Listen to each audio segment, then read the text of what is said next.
மாடசாமியினுடைய அருளாலே அப்படி இந்த வகையார்கள் எந்த குறையும் இல்லாமல் ஆழ்வோர் நினைத்து அருகது போல் வேரூன்றி சரிதான் மூங்கில் போல் பண்ண வைத்து முசியாது வாழ வேண்டும் வளர வேண்டும் என வாழ்த்துகிறோம். அப்படி இப்படி இருக்கும்போது அவர்கள் எப்படி வாழ வேண்டும் தெரியுமா?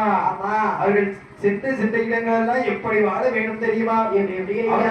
கருப்பு ரயிலே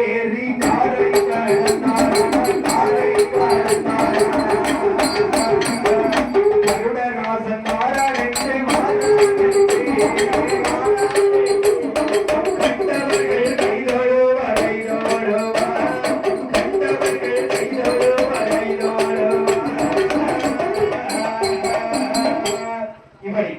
அவர்கள் சென்ற சித்த இடங்கள் எல்லாம் அப்படி எக்குறையும் இல்லாமல் சரியா இந்த அப்பனுடைய அருளாலே அம்மையினுடைய கிருவையாலே அப்படி ஆழ்வோர் தலைத்து அறிந்து போல் வேரூன்றி அப்படி பொங்கில் போல் வெண்ண வைத்து வாழ வேண்டும் வளர வேண்டும் என வாழ்த்துகிறோம்.